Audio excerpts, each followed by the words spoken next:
Hi everyone, how are you today?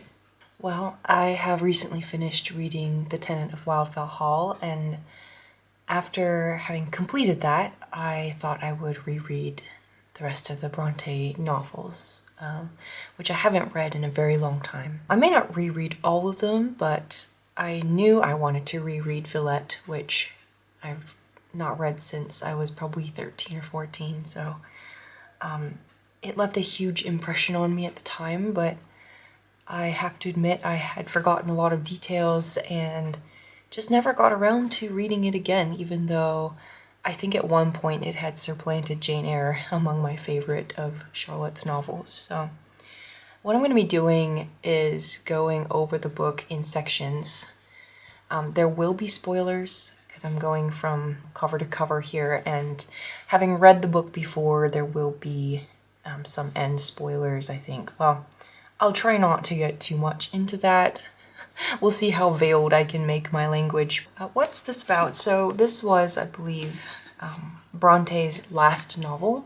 It was based heavily on her experience of teaching in Brussels. At some point, she studied and taught at this girls' school in Brussels, and she ended up becoming very attached to one of the teachers there. I believe it was the husband of the woman who ran the school there, and he ended up becoming very influential in how Charlotte Brontë wrote a lot of her novels, starting with The Professor, but also Jane Eyre, and more obviously in Villette. So Villette is about another solitary female character. This is Lucy Snowe, and she is as much orphaned, I would say, as Jane Eyre is. At the beginning of the novel, there's some hints and indications that she has family, biological family, but it's not really clear. And at the beginning of the novel, she ends up spending some time with her godmother. I think, though, that whereas in memory, this book kind of distills down to the central romance that Lucy later finds herself in, what's really interesting about this book, and you can see I'm now about a fourth, almost a third of the way through, what's really interesting about the novel is the first, I guess, nearly 200 pages are about Lucy before she meets the love of her life. So this is Lucy's, first years as a young woman and dealing with this incredible isolation that she finds herself in. And I guess the book is a little bit symmetrical that way because much how it starts, it also ends. And that's something I didn't really pick up on the first time. There is so much foreshadowing in Villette, and if you're 13 years old and you're just zipping through the novel and maybe not paying that much attention to the structure or various, very small little scenes that don't seem that important in the romance, then you miss all that foreshadowing. But really, there's so much in the first part to suggest where this novel goes. And in fact,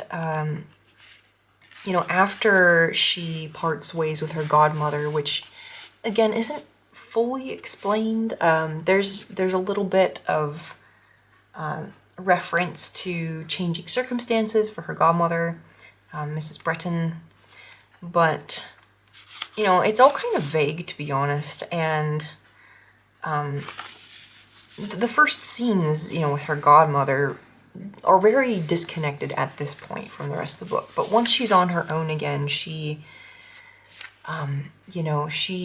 just hits her how bad things are, and she meets this woman who is elderly and not doing well health-wise, and offers to take her in. And Lucy kind of hesitates for a bit because she doesn't want to become a caretaker at this point. She really wants to explore the world and is a bit afraid of being, homebound all the time.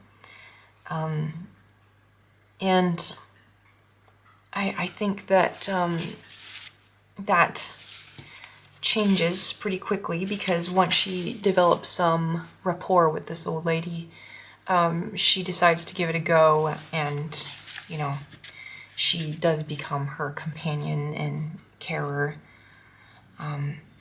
But going back to the foreshadowing, there's a lot of references in this section to, well, I'll just read this bit here.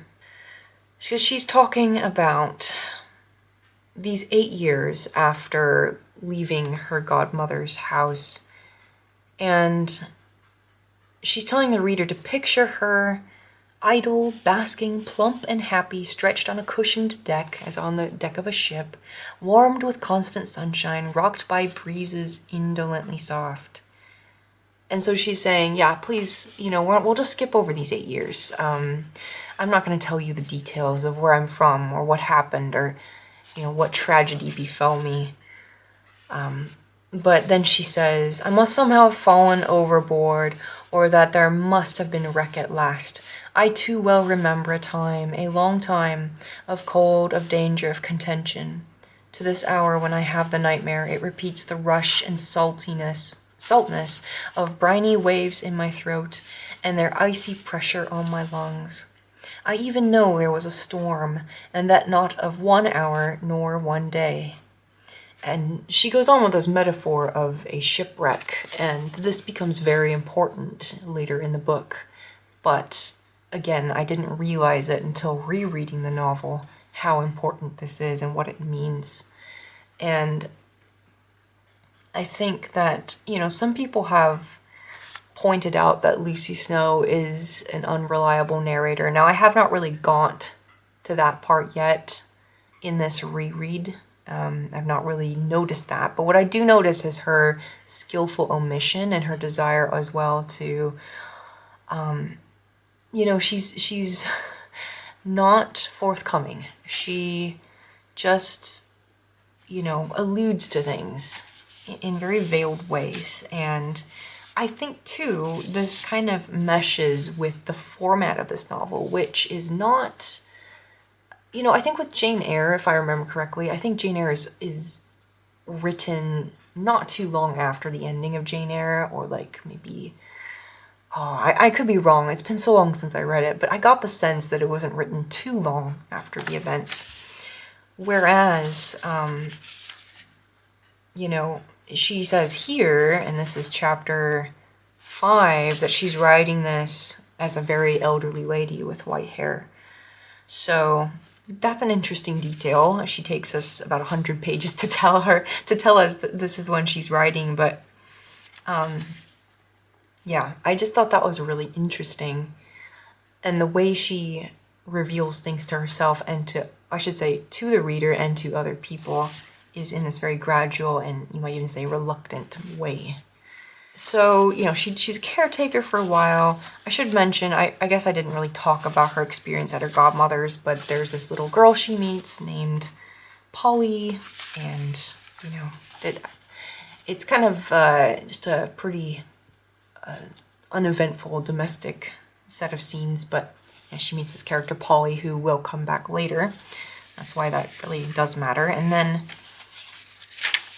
then there's this lovely chapter 6 where she goes to London after all her tragedies, and she's got really hardly anything to her name, but she goes to London and feels imbued with this new lease on life. And I thought that was such a lovely passage, because I don't know if that was based on Charlotte's own experiences, but my own experiences of London have been very positive thus far throughout the various times and years I've visited London.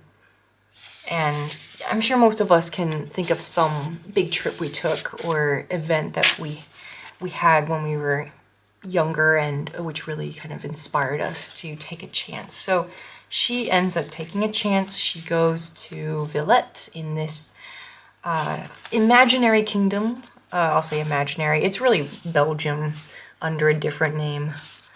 What is the name of this place, you may ask? L'Abacassure? Something like that. Yeah, fictional place, but not so veiled reference to Belgium. And by various means, she ends up at this school for girls where the headmistress lets her take care of her children at first after very close scrutiny of Lucy's self and belongings. The headmistress goes through all her belongings. And, you know, Lucy has nothing. She's desperate. So Lucy takes care of Madame Beck's children, because Madame Beck is a widow. And Lucy also starts to teach English on the side, because Madame Beck is... She's a pretty easy headmistress, but once she takes a disliking to someone or doesn't feel they're working up to her standards, she just fires them quickly and gets somebody new to take over. I think something that kind of went over my head the first time I read this was the interesting dynamic / relationship between Lucy Snowe and Madame Beck.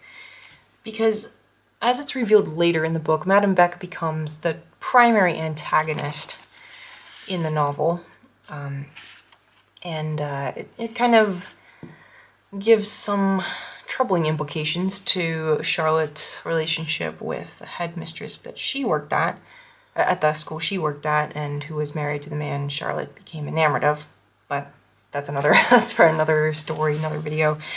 Nonetheless, you know, I really enjoyed how Charlotte Brontë wrote the character of Madame Beck, because she's not really likable, but she's very admirable, and I think Lucy emphasizes that.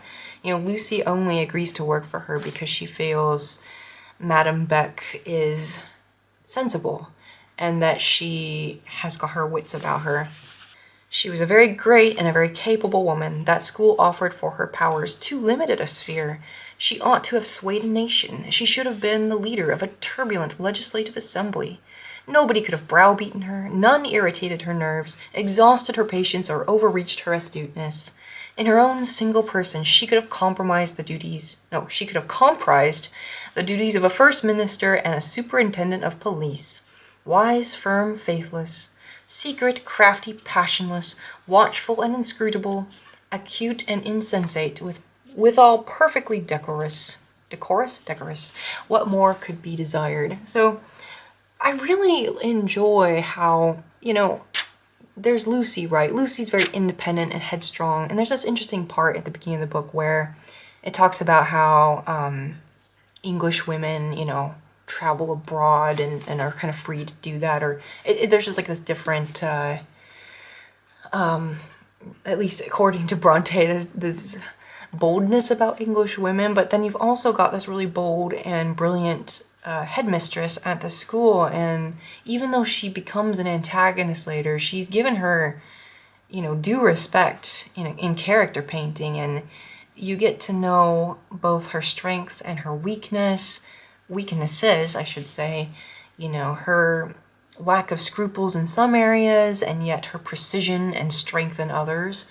And Brontë even goes so far as in this passage to suggest, you know, what she might have been capable of if she had been allowed to run for office or, you know, oversee the police. And it's kind of funny, but at the same time, it's also a little bit tragic, because obviously none of those options were open to her. And yet she manages to run the school in such a way that she's reasonably popular with students and parents.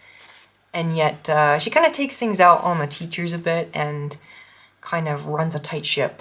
I guess just a few more things I'm going to say. I didn't want this video to go on too long, but there is so much interesting in this first part. Now, I say this first part, but I'm only going to talk about chapters 1 through 13. Those aren't actually... I mean, part 1 actually ends a couple chapters later, but I feel like this is a natural breaking point for this video because the love interest enters the scene more clearly, you know, when chapter 14 starts. But this whole section is about her and the headmistress and these other characters, Dr. John, the young doctor. If you've watched Cranford, you get the idea, but there's this young doctor who shows up and everyone's crazy about him, etc. He's English as well, so that's the other thing that's interesting in this book, is there's a lot of cultural conflict, and Lucy Snowe, probably Charlotte Brontë, in real life, but Lucy Snowe anyway, and she's like struggling with the cultural differences, and she's struggling with the religious differences because Villette is very Catholic, and obviously Lucy Snowe is not. And you know, to Lucy, it's not just that they're different, but they're heretical. Their beliefs are like a really bad version of Christianity that isn't true, and she feels this repulsion towards it. And the book has often criticized her being very anti-Catholic, which it is, but I think it's worth noting this was a very common belief at the time in England against, you know, it's part of that anti-French sentiment as well, I think, but all these things kind of get mixed up together so that you've got the cultural and the religious aversions happening at the same time. And yeah, if you were Roman Catholic, you might find a lot of offensive things in this book, or the way she perceives Catholicism to be very offensive. But yeah, it is interesting anyway. And yeah, so I really have been enjoying that aspect of it as well, because as someone who has moved to another country, I have a little bit more understanding of how it can be difficult to reconcile what you're brought up with, or what you perceive / think / believe with the way other people are living. And even when there's a lot of similarities, it's almost as if that's what draws out the differences even more. Obviously here there's also a language barrier, but she manages to overcome that reasonably quickly, I think. Obviously French was the second language, I think. Well, a commonly taught second language in England at the time. So, you know, she had some foundation, but she had to build on it after she moved and tried to integrate more. And I say integrate, but she's always, you know, very English nonetheless. That being said, so a note on editions. I got this edition secondhand because it's the one I read when I was younger and I was feeling very sentimental, and I always pictured this girl on the cover as Lucy Snowe. I think it really reflects, well, first of all, I think she's getting like little flowers or violets. Yeah, violets out of this envelope. So violets comes up at least once in this book. But you know, Lucy looking down, her face always averted a little bit from the reader and from the people she's with. I guess the other thing that really moved me deeply about this first part, before the romance kicks in, right, is just the way Lucy has to grapple with herself and what she wants and what she feels like she has to do. And this is something I could really strongly relate to when I read this book, actually.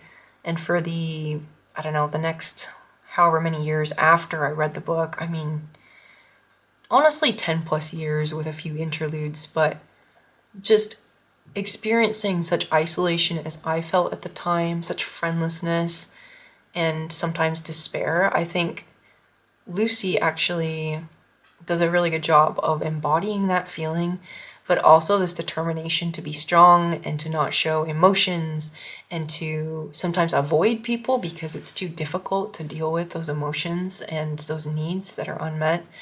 And I just find this so interesting because I don't think I've read many books that go over that struggle. Because she's surrounded with people, but she's still so alone. And I think that in particular, seeing a woman's perspective here is really, it's something I could just really strongly relate to. And obviously back in the day, there were also all these social mores that had to be followed that might prevent somebody from really acting in a way that what would be more authentic to how they felt. But, you know, people had these really strong masks that they put up. So, yeah. Anyway, that's why the book became so special to me, because when I read it, I really resonated with Lucy. There's this part that I just read where she's, you know, there's this big thunderstorm that happens, and it just wakens a sense of longing, loss, and yearning inside of her. And, you know, she really struggles with this because she feels like that it's, you know, it's tearing at her own identity. She feels like she's Lucy Snowe when she is able to contain all of that and to be cool and disconnected from things and be able to take everything in stride and be dependable and hardworking and not have any needs of anybody. But it's clear that's not true, and that there are moments, especially in the way she connects with nature and these little private spaces that she manages to find within the spying eyes of this girls' school. You know, as somebody who connects strongly with nature, she finds the real side, or the other side of herself, we could say, in that. And it's hard, it hurts, because to confront that means you have to acknowledge you're missing something and that nothing's going to change if you just keep doing the same old thing. You keep waiting for things that don't happen, or you keep, you know, suppressing what you actually need, which is, you know, companionship, it's love, it is belonging. So anyway, that was just such a beautiful scene, and I'm really excited to get into the next part, because I will say these first 200 pages are a very slow read. It went a lot faster when I was younger, but at this age, and with me trying to do kind of this more closer reading, it took quite a bit longer to get through. But yeah, next part, we get to meet Monsieur Paul and all the stuff that happens with him. It gets to be a bit more entertaining as it goes. But yeah, I think the first part of the book is extremely powerful and has a lot to say about Lucy, but also about Madame Beck, and, you know, how people deal with disappointment, loneliness, and there's going to be so much more to say about that as we get to the end of the book. But I'll stop there, and I will hope to see you next time if I haven't bored you to tears. Bye!